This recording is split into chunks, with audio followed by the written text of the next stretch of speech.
Be agreed to. I call the member for Moore. Thank you, Mr Deputy Speaker. I support this motion moved by the member for Canberra calling for an end to the systematic persecution of Bahá'ís in Iran. The freedom to practice one's chosen religion is a fundamental right that forms the core of our democratic system in Australia. Our society allows freedom of religion, free from persecution, intimidation and harassment. It is our sincere hope that international religious tolerance will spread. It is estimated that there are currently more than 110 Bahá'ís imprisoned in Iran due to their religious beliefs. Over the years, Bahá'ís have endured persecution and atrocities, including economic and educational discrimination, imprisonment, torture, restrictions on their right to free assembly, raids, arrests, vandalism, and violence, and even paying the ultimate sacrifice of death. Since 2005, it is estimated that more than 710 Bahá'ís in Iran have been arrested and detained. It is incumbent upon us as elected representatives in a free society to call upon foreign governments around the world, including countries such as Iran, to respect freedom of religion and allow their citizens to worship peaceably with tolerance. In raising public awareness of this issue, it is hoped that world attention will be focused on addressing this grave injustice.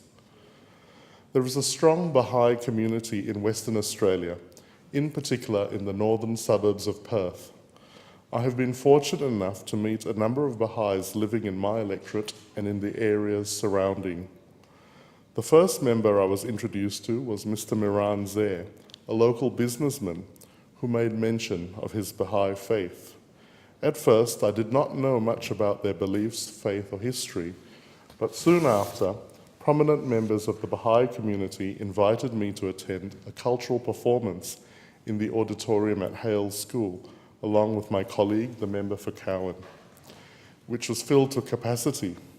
The production provided a comprehensive overview of the Baha'i faith and culture through music and on-stage drama. Subsequently, I was invited, along with Senator Michaelia Cash, to a dinner with key members of the local Baha'i community hosted at the home of Mr. Ali and Mrs. Faith Habibi, where I had the opportunity to engage in conversation over dinner with a delicious homemade cuisine. During the evening, an informative documentary on DVD was screened, which provided a concise overview of the Baha'i history, faith, beliefs, and the persecution faced in Iran and other countries. I later reciprocated this hospitality by inviting Baha'i Assembly members to my office for a roundtable discussion. So I'm pleased to be able to have the opportunity to contribute to this parliamentary debate in support of the Baha'i community.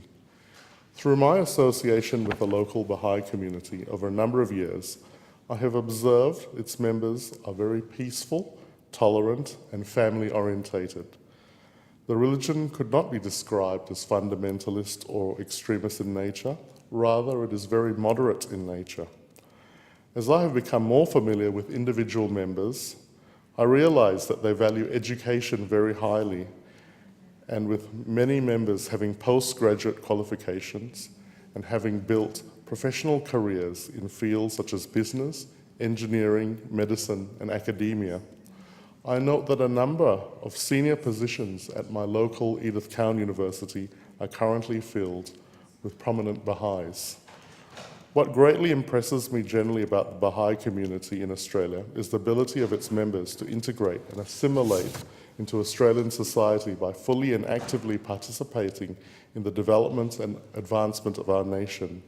By being inclusive, cooperative, and participative, they have made the most of the opportunities presented to them, settled in and been embraced by fellow Australians.